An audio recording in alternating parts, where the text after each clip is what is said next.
Welcome into Rounding the Bases, the podcast about culture and leadership with a baseball twist, presented by Community America Credit Union. My name is Joel Goldberg, and my guest today is someone that I've had the chance to get to know a little bit over the last few years, and then a little bit more recently. And she's someone that I've really, from a distance, had a lot of respect for, and quickly becoming.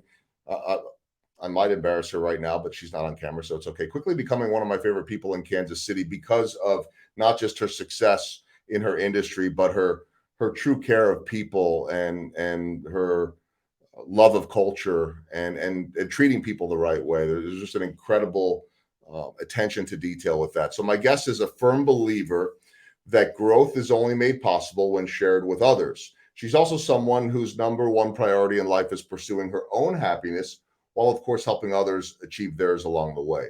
It's at the intersection of these two concepts that her company was created and became its own story of success. Carol Espinosa is the founder and principal of Freedom Interiors, which specializes in workspace design. I have no idea how to do any of that. She's very good at it. She's passionate about thoughtfully crafted environments, which are the basis for engagement, culture, and ultimately team achievement. The positive influence of her work is evident in the experience of her clients, as well as firsthand among her own team, where freedom is more than a word, it is a way of life. It is my pleasure right now to bring in my friend Carol Espinosa. Carol, how are you? I am wonderful, Joel, and really good to be with you. And please know the admiration is mutual. Well, thank you. Very kind. And that's a good place to be when you have that mutual admiration. And, it gets into an expression that you'll share with us later that's part of the core values, which I'm excited to talk about. But let's do this first and foremost. Before we get into your background, and people will immediately hear some of the accent, enough so that I think people will say, wait a minute, I can't quite place that. And I think that, at least for me, when you're from Brazil, it is a different accent, because how many people do we know here in the States with a background of speaking Portuguese? It's, you might hear a lot of people that speak Spanish, but the Portuguese accent is a bit different. So you originally come from Brazil, but very much rooted here in this Kansas City community for a very long time. Before we get into all of that and you're growing up, tell me about Freedom Interiors. Absolutely. So, Freedom has been around for a little bit over 10 years now. And our mission is to bring our customers' vision to reality through workplace and education design. And we use a lot of technology as well as interior design to create an environment in virtual reality first, where a customer can experience the space, walk around, look around, make changes to it, because changes in virtual reality are a lot cheaper than changes in real life. And they know before they make any buying decisions exactly what they're getting and what it's going to look like. I know it's a great experience when those clients get to work with you, in part because of the people that you have, because of the way that you believe in culture and taking care of others, whether they're your own or not. Let's go back before we expand on that, and as best as possible, try to sum up how a girl from Brazil ends up in the States and in Kansas City and with this successful business. That's a really good question. I actually came to the States to go to school. I went to KU, Rock Chalk, and I got a full tuition waiver scholarship. And I actually had a choice of different universities. I ended up picking Lawrence, Kansas, for a very different way of life than I grew up in Rio. So I think 11 million people.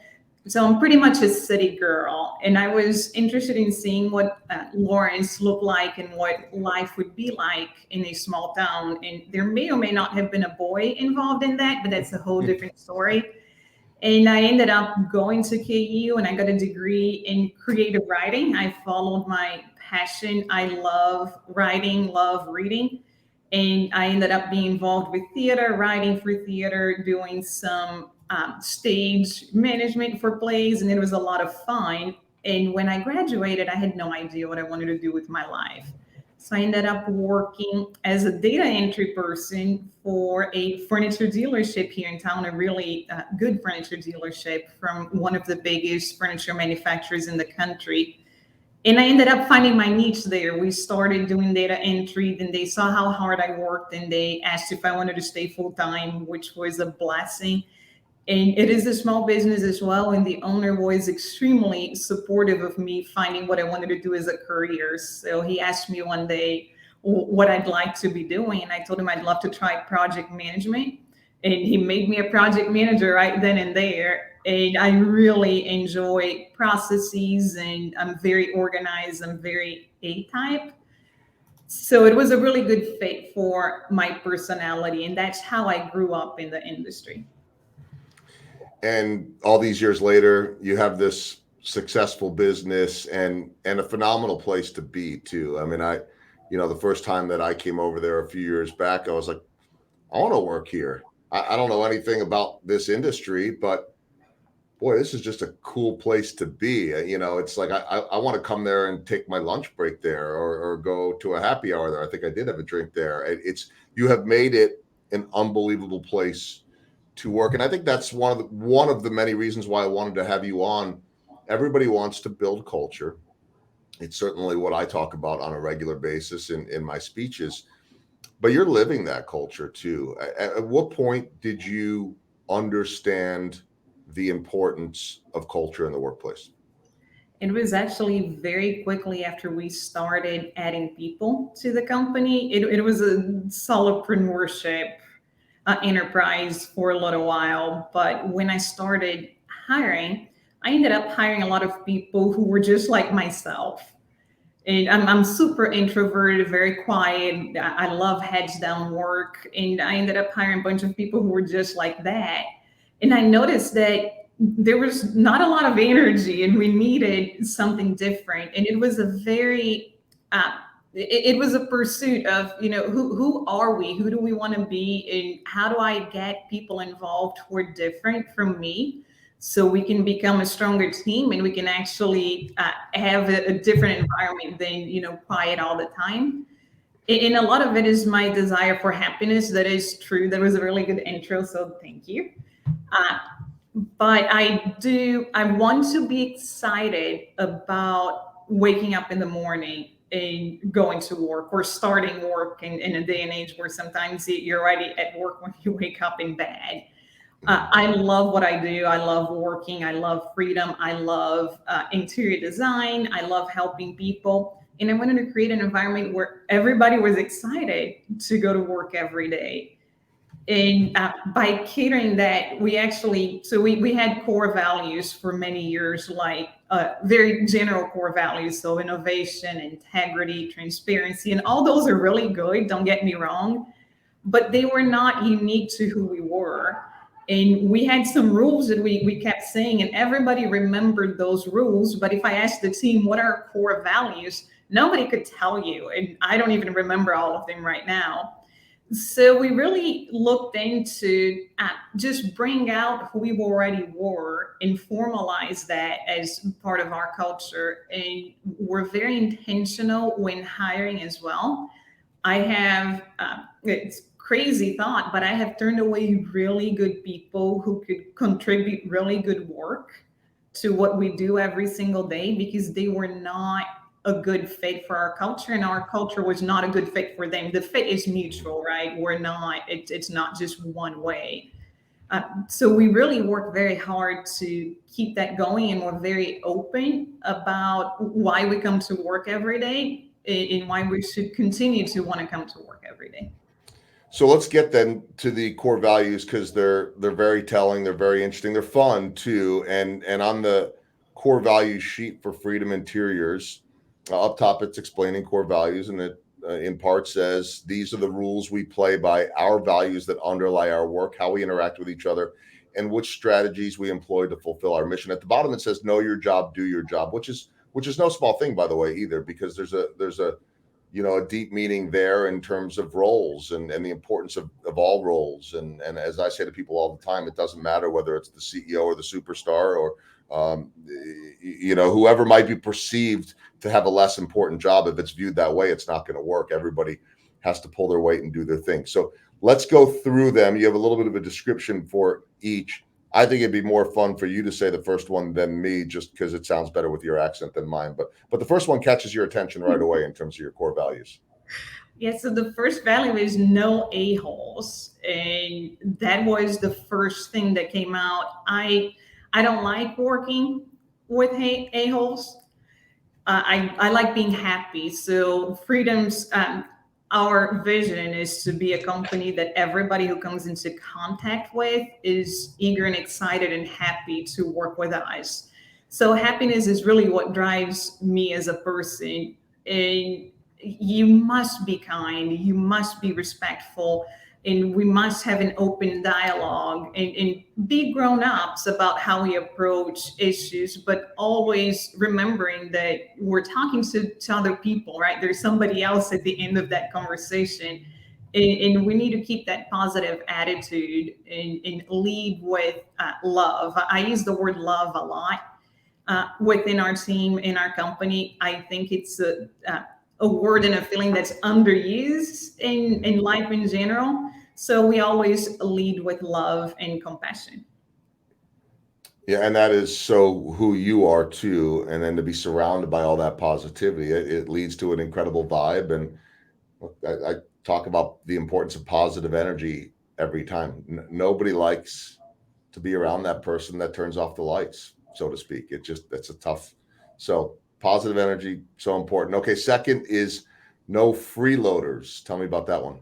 Well, everybody needs to work hard. We have a really good team in place, and everybody's really rowing in the same direction towards the mission. And if somebody's not doing the work, that's just unfair to everybody else who needs to pick up that slack. So we get stuff done. We usually end our monthly and weekly meetings with, okay, let's go get shit done. And if somebody's not contributing and doing what they need to do, then it doesn't work. And we're only as good. I know it's a cliche, but it's true. We're only as good as our weakest link. So we try to bring everybody up to speed and have everybody be really good at what they do. And that circles back to the know your job, do your job. It's my job to make sure that everybody very clearly understands what it is that they're accountable for, that they're responsible for. And their job is, once they know it, to actually go out and do it, because we don't have multiple people doing the same thing within a project team. So we really depend on one another. So our success depends on everybody working hard and doing their part. The third core value really can't happen unless you have no a-holes. It still could happen anyway, but I think if you eliminate that first piece, then you probably have less of this third one, which is, or more of the third one, which would be no drama, which, right, every workplace has drama, and often it seems pretty unnecessary. It can really slow you down. We're lucky enough with our baseball crew, and I see it all across the country. There's drama in a lot of places between announcers, between crew, or both. We're lucky we don't have a whole lot of it, which really makes going to work so much fun for a fun job already. It's like yours. I mean, you know, you love what you do and it's a lot of fun, but that could get weighed down with drama or a-holes, as you said. So tell me about the no drama piece. You're exactly right. So the no drama comes from a problem solving approach to life in general and to work and to projects. Stuff happens. That's just how life is. That's how our industry is. When you're coordinating logistics and design for very large projects with multiple parts and pieces, stuff will happen. Somebody will microwave a lunch that will have a very strong smell one day. That will happen.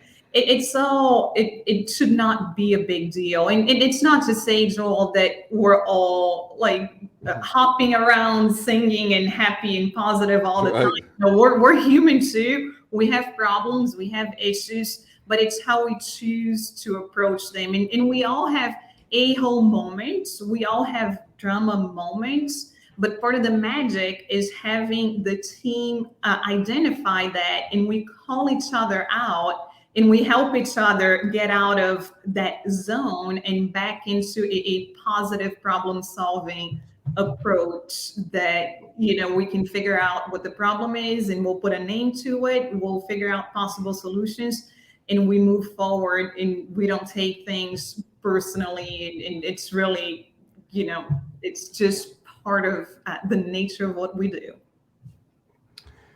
Number 4 is no mediocrity, and that seems, pretty self-explanatory, other than the fact that it can be very easy to slip into mediocrity as well. So how about the importance of that? It is, again, it hurts everybody else, right? If you're just kind of half-assing your job and not doing the best you can do. So we have people with a lot of potential here, people who work really hard to be the best that they can be every single day. And we all take responsibility for it, and we all work hard to do our jobs. And if something cannot be done, or if we don't have the bandwidth, or if we need help, we all ask for help because we want the result to be excellent, and it takes a village. So I say sometimes that got to be this tall to ride. So you have to really understand what it is that's needed, and then you need to do it. And then last is no broken promises. It's interesting too, because you use a couple words in there that are a part of almost every speech I do, and part of my book, Small Ball, Big Results. One is the topic of trust. The other is being accountable. And trust to me is one of the most important ingredients of any culture. And actually, I think that the accountability piece if you don't get the accountability right, you can't build the trust. And so maybe the accountability comes first. I usually talk more about accountability in terms of standing up for others, that instead of pointing fingers, somebody makes a mistake and you pick them up when they're down. You're willing to take the blame for others, and that could lead to trust. But I hadn't thought about it in terms of no broken promises, but all of that falls in there too, because you could lose trust with a client or with each other, and you could lose that accountability, or when you're not accountable if you are breaking those promises. So where does that fall in terms of core values and importance internally and externally for you? And it all started internally, right? Because we, again, work in teams, and we have different disciplines working together, and nobody else can do your part in that team. So when we say, I'll have something to you by this date, if it doesn't happen, then nothing else. There's a cascading effect that other things are not happening because of that.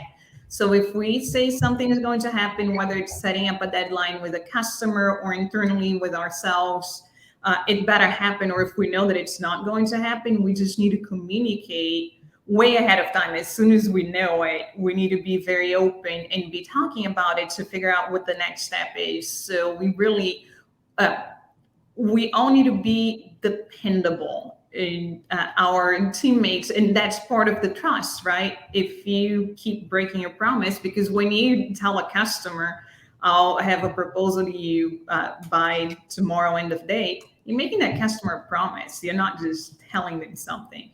When you tell your teammate, don't worry, I'll take care of that. It's a promise, and it needs to be taken very seriously, because that's what we do every single day, and that's part of being happy, right? If you can't trust somebody, then you're going about life in a much different way than when you're in a safe environment and you know exactly what's going to happen.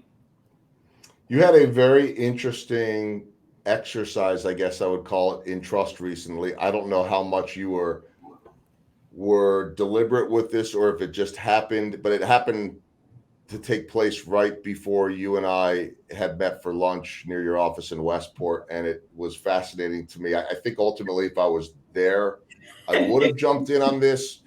I wouldn't have come up with the idea or volunteered to do this. Everybody survived and was okay. I love my dogs too.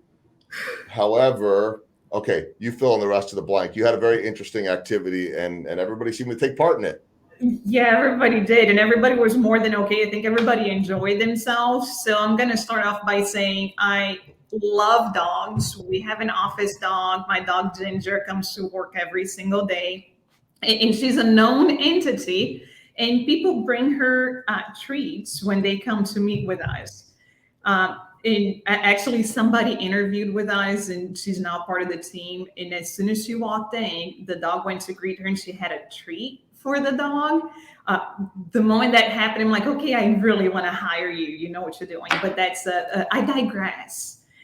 So somebody brought Ginger a package of treats from Three Dog Bakery, and they look like little Oreo cookies. And I happen to know from experience that they taste delicious because I tried them before. I may or may not test drive everything that my dogs are eating. And I actually mentioned that in a group of people, and everybody just turned to me and said, well, you're kidding, right? I'm like, no, these are delicious. You should try it. So one person opened it and was staring at it, looking at it, and said, oh, okay, I'll give it a try. And he took a bite, and everybody could see his expression just changed and he was smiling. So somebody else said, I think I'm going to try it too. So I just took the box of dog treats and I walked around the office and I said, hey, would you like a dog treat?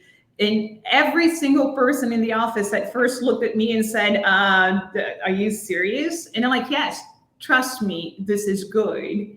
And everybody took a bite and everybody loved it. And the dog, of course, was following around saying, why are you giving away my treats? They're all for me. So they probably shouldn't eat the entire box, but Three Dog Bakery is made with human grade ingredients and they are delicious, and Ginger agrees. Yeah, Ginger just is wondering why mom keeps giving away her food to She others. was. But in the end, I don't know if you're able to pull that off if you don't have that trust and that back and forth with others, right? I mean, ultimately they know, hey, Carol's not going to put us in a position that's going to hurt us. Yeah, I think they understand that. And I would not. I just wouldn't. I love them and I will do everything I can to protect them and to protect freedom. The other one that you told me about that just was really powerful to me was a story about you crying in front of everybody. And the reason why I bring this up, when you told me the story, it's one of the reasons why I love to be able to go out and catch up, do lunch with you. It's fun to be able to have that back and forth, and you start to learn more about people. And you're telling me the story, and I'll let you tell the details of it. But I'll preface it by saying that it reminded me of that we're so often told we have to act a certain way, and we are so often told that you can't show certain weaknesses, you can't be vulnerable. Yet we're also told that it's good to make yourself vulnerable. But yet then it's, well, if I show this, then I might be thought of this way, and so it's just easier not to do that. And that's in all professions. I see it in my profession all the time. Somebody young that's coming up on television somehow feels like if they ask for something when they don't know it, that means they're going to be judged as not being good or not knowing a whole lot. And I've always sat there and thought, if I could learn more, say from a former athlete that played the game at a higher level than me, then why wouldn't I ask for that instead of being worried about looking like I'm weak or I'm not good enough? And so much of that can happen with emotions. And you're not allowed to cry in front of people. You're not allowed to do this. And if you're the leader, you got to always be tough. Yet you had a moment where you almost went that route of saying, I can't show this, and then said, you know what, the heck with it, I'm going to do this. And I thought it was very powerful in setting an example from the top, from the principal of the company. Tell me about this, because it really moved me when I heard it. Yeah, absolutely. So somebody who I really love, who was a very important part of our team, gave me notice, and I got the resignation letter. And it was just a surreal moment because I never imagined that freedom would be here without that person, and I so wanted that person to continue and be a part of who we are and what we do. So I just went to the bathroom and I closed the door and I was crying because I was very sad. it took me just a minute to realize, you know what, it is what it is. And life goes on, and it's okay for me to be sad. I can't, if I try to pretend everything's okay, I'm not going to be as good at doing what I need to do. And it's not helpful to anybody else. So I actually went back to my desk, and we have an open office. So my desk is in an open collaborative environment, smack dab in the middle of the entire team. So there's no hiding behind a wall or a door. And I continued working with tears just streaming down my face. And a couple people came over and they said, "Are you okay?" And I said, "You know what? I'm very sad right now, but it's going to be okay." But I reserve the right to be very sad and react to it and continue doing what needs to be done. And I think respecting that, I think you can only be truly happy if you're allowed to be yourself, no matter where you are and what you're doing. I don't want people to feel like they need to act a certain way that they're not, have to wear a mask and project an image. I want people who are who they are all the time while they're doing the work that we do every single day. And part of being myself was respecting the fact that I was so sad that, I couldn't help but cry. And I didn't want to help but cry because I needed to mourn the loss of that person as part of our team. And that opens the door with everybody else. I think our team knows and understands that I'm human, just like everybody else. I'm not perfect. I'm not the smartest person in the room. I don't want to be the smartest person in the room. I want them to be the smartest people in the room. And I want to be a team with them as we get everything done. I don't have much of an ego. And with me, what you see is what you get. And that opens the door for people to start being themselves too. And I think it was Google who did research. And I think the number one indication of a good work environment is psychological safety. If people feel that they're psychologically safe in the environment, then the team is a lot more successful. So we all work really hard to create that environment. Everybody has bad days, everybody has problems. We talk about it and we keep doing what we do. But in order for that to happen, you need to lead by example. And that was my decision there to say, you know what, I'm sad and it's okay. It was, I think, at least for me to hear about it, incredibly moving and powerful and vulnerable to be able to do that in your spot and know that it was going to be okay. I want to, before we get to my baseball theme questions, I just want to go back a little bit to your journey. And I'm just curious, as a young girl growing up in Brazil, there's no way you're envisioning owning an interior design and of course nowadays with all the 3D and the way the industry has moved and how good you are with all of that. But there's no way you could have envisioned owning this company in Kansas City as a young girl growing up in Rio. So what were you thinking back then? That's an excellent question. So both of my parents are physicians. For a while, I wanted to be a neurosurgeon.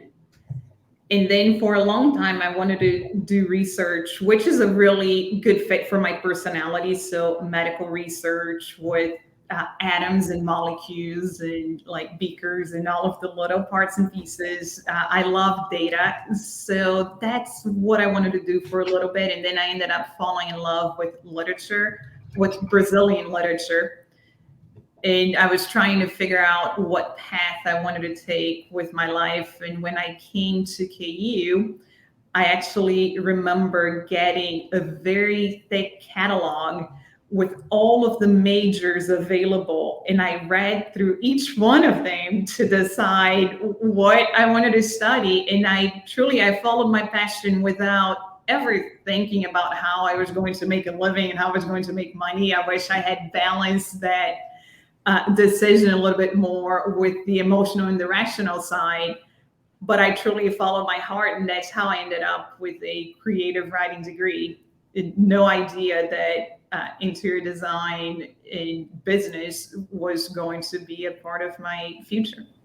Yeah, and all these years later, 2019 Next Gen Leaders, Missouri Small Business Person of the Year, 25 under 25 award class, 2018, on and on. And I know it's all been well deserved and earned and hard work. And again, not just being a successful businesswoman, but treating people the right way. So along with all of that, I will ask you my baseball themed questions. And you have told me that your baseball knowledge and interest in the game has improved over the years from maybe where it started. But the good news, one way or another, is these aren't really baseball questions. So what is the biggest home run that you have hit in your career?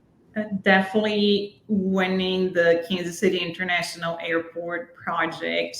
We are so excited and honored to be a part of something that everybody in town will experience. And my heart is in KCMO. I'm a KCMO girl, even though I was born and raised in Brazil. I've spent more than half of my life here.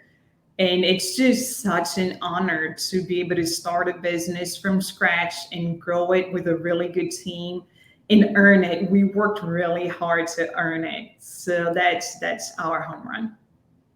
It's a great home run. So much pride too, because people are going to, like any of your projects, but the masses will be using this and benefiting from it for generations, really. So I'm excited to see it, all of it, when it is done, the new Kansas City airport. How about a swing and a miss, biggest swing and miss, and what did you learn from it? Yes, so we recently were shortlisted for a very large confidential government project. And we actually lost. So we were one of two companies, and we're talking about over $20 million. So that's what people call a once in a lifetime opportunity. And had we were awarded that project, it would have been a really wonderful opportunity for growth. And again, we worked so hard for that one. We fought so hard. We dedicated resources and time and years to provide the best possible solution that we possibly could. And we got to so close to the finish line. And somebody else, actually an amazing company, one of those competitors that you want to be like when you grow up. They were awarded, and I'm extremely happy and excited for them. But I was definitely bummed that we got this close and didn't win the project. Still always finding a silver lining and being happy for someone, which is a very selfless thing to Well, do. I think the biggest lesson for me and for our team, right, is that you control the controllables and you do what you can. And you have to look at it and try to find the positives. And had we been awarded that project, I probably wouldn't be here talking to you right now. I'd be very busy working with a team to deliver on that project. So not doing that allows me to step even more so into the business owner and leader role and help take the company where it's going and grow in the good direction for us. Do I wish I had that project? Yes, of course I do. But we can do a lot of different things now that we would not be able to do because all of our resources would be tied up working with that project. It's good stuff. Great perspective. Final baseball themed question: small ball, the little things that add up to the big results. What is small ball in your world, in the freedom world? So in my personal world, small ball is all of the steps that I try to take every day for my mental health. So making good choices, getting enough sleep, waking up early, eating healthy, going out for walks with the dogs every single day, even when I don't really want to, because I know I'm going to feel better afterwards. Volunteering with Lead to Read, spending 30 minutes every week reading with a first grader. All of those little things that would be really easy to make a different decision all day, every day, because we're so busy with things that need to be done. But taking the time to do those things allow me to be a better person so I can show up for others. And you kind of have to put the oxygen mask on yourself first. So making sure that I am doing what I know I need to do so my mental health stays in a good spot, so I can be a better friend, I can be a better spouse, I can be a better stepmom, I can be a better team member, and I can be a better leader. Yeah, it's so important, every bit of it. And you're reminding me too that I need to do a better job with a lot of that. I've got four final questions as we round the bases. Some will be light, some will be heavier. Let's start with this because you already touched on it a little bit with Lead to Read, which I was excited to hear that you're involved in. My wife is also a volunteer for Lead to Read, and she absolutely loves the program. So there's my little plug. And I know that you were uh, telling us that education, K through 12, higher ed, is so important to you. Tell me about that too, and your perspective as someone that is a U.S. citizen, but also grew up elsewhere. You've seen the way things work in other places. What are your thoughts? I actually believe that we can solve all of the world's problems if we provide good education, equal education to everybody. I think it starts in the pre-K stage, and that's where my heart is. And I want to make sure that I'm doing everything I can to be an example to kids who may not have the types of opportunities that I had. I had loving parents, present parents who always told me, you can do anything you want to do, you can be anything you want to be. And I always believed them. And not everybody has that. And the kids who don't have the means, who don't have the resources, they really need help. My best friend just told me a couple of days ago that her son was having some self doubt, talking out loud to himself at 7 years old, like, oh, I don't know how to do math. I'm not as smart as everybody else. So she took the steps needed to get him help and tutoring, and she worked with him.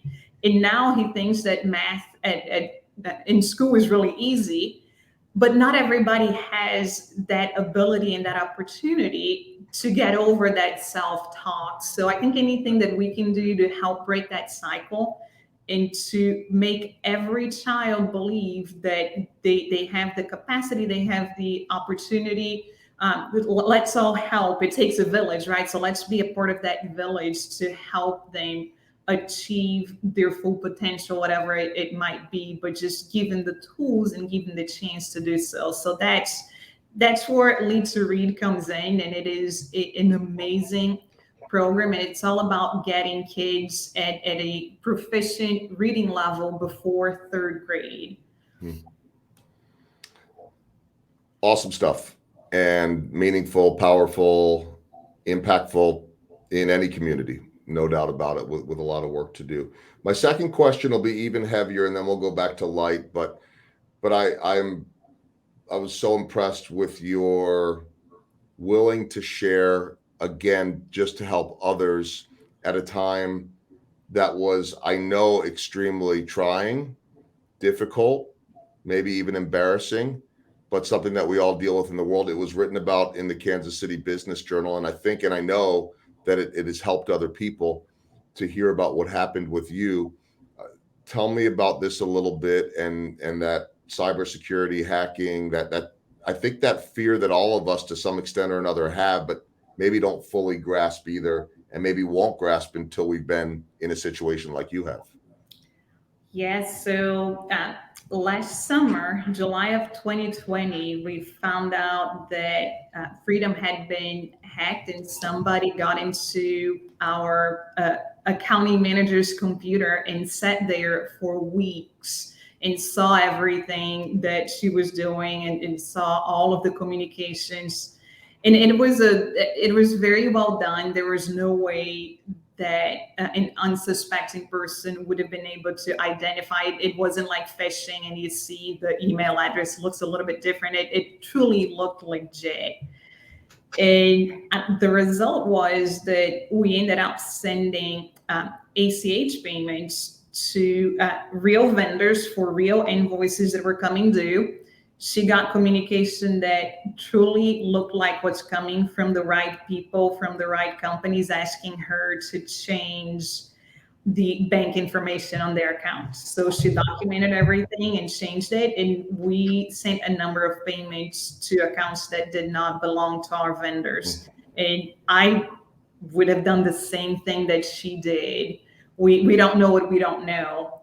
And I work really hard to surround myself with good resources. So we have a CFO for hire. We have the most wonderful banking partner. We didn't have insurance. Our insurance covered $5,000 in cybercrime, which was but a little drop in the bucket considering the size of all of the payments that went out. And we thought we were doing everything right. So I am a little embarrassed, not gonna lie. I'm slightly uncomfortable talking about it. But if sharing the story means one person will stop and think about it and get the insurance that we didn't have, and implement policies and processes where you're double checking, triple checking independently to make sure any change is actually valid and supposed to be happening. That's all I can do, right? I cannot change the fact that it happened. I wish I could.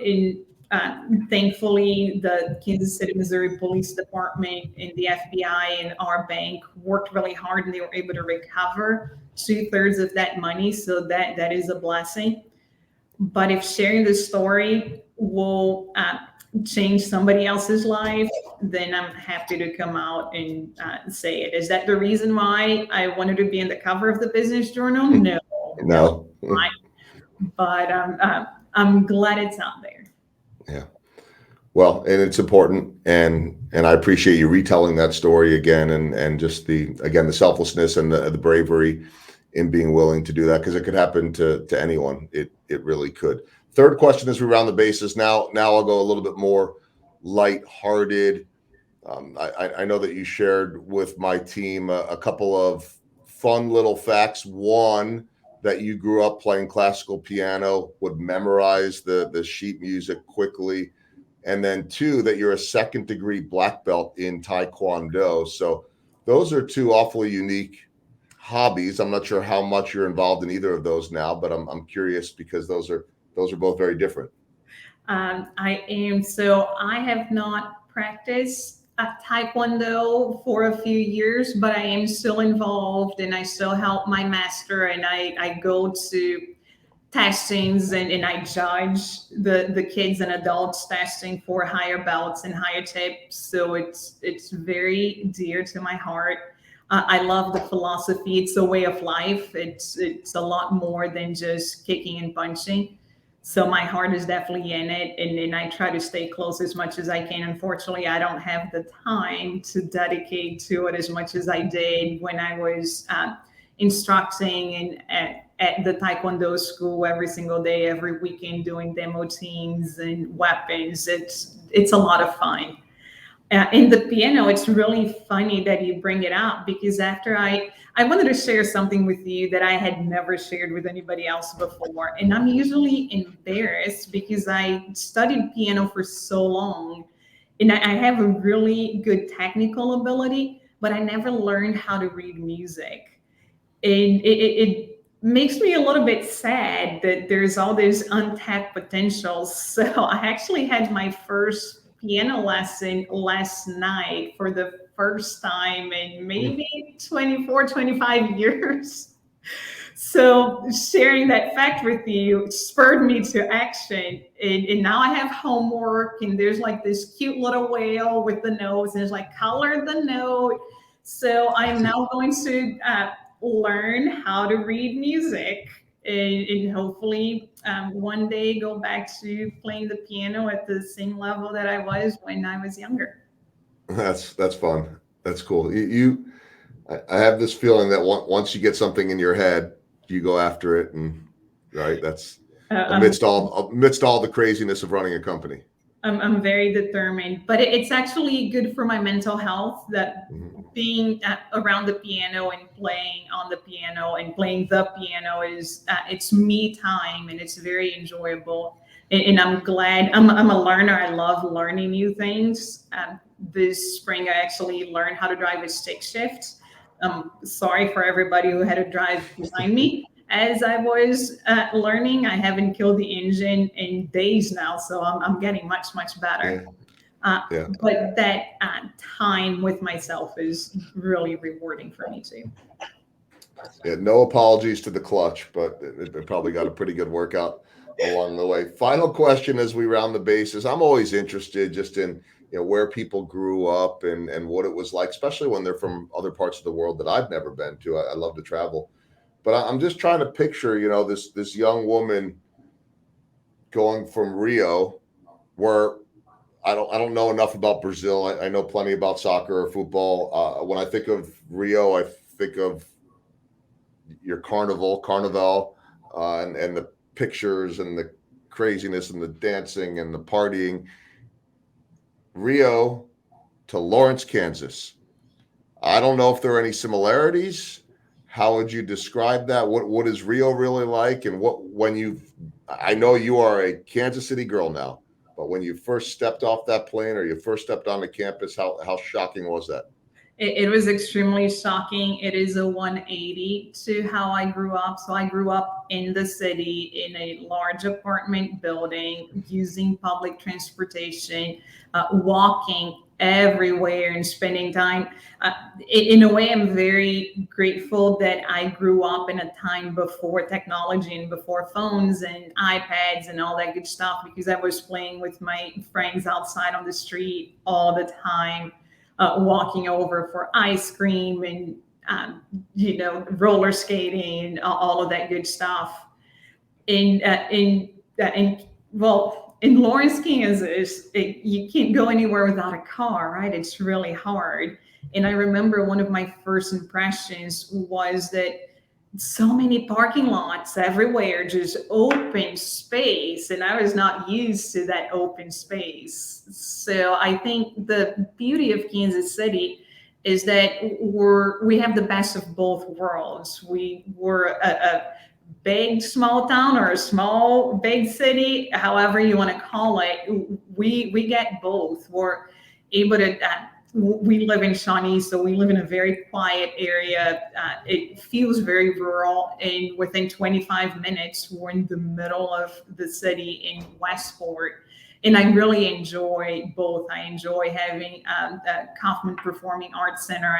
I enjoy having all of the sports teams that we have, and Sporting KC, Chiefs, of course, Royals. But also being able to take a step back and have the quiet and be able to see the stars. Absolutely. One of the many benefits to living here. If anybody wants to find out more about Carol's company and all the work they're doing, which isn't just the airport, it could be government, sure, education, corporate, you name it, they are doing it. It is freedom.net. Now there's a little bit of a different spelling. If you're watching on YouTube, you'll see it up there. It'll certainly be in our notes as well, but FRE and then the number 3. So freedom.net, FRE3DOM.net. And when you get on there, you can learn all about the company, see all the really great visuals and so much virtual reality in what they do. And so you get some cool shots of that. You'll even see a picture I saw in terms of the staff of Ginger, her dog that she mentioned before, who gets billing with all of your team members as well. Yep, she's a part of the team. I love it. Well, thank you so much for doing this, for being such an inspiring leader, for your vulnerability, for your willingness always to help others and to share so many of these lessons along with your story as well. I'm truly grateful for your time. I know how busy you are, and I just wish you continued success, which I know will be coming with everything you're doing. Carol, thanks so much for spending time. Thank you, Joel. I really enjoyed our conversation as always.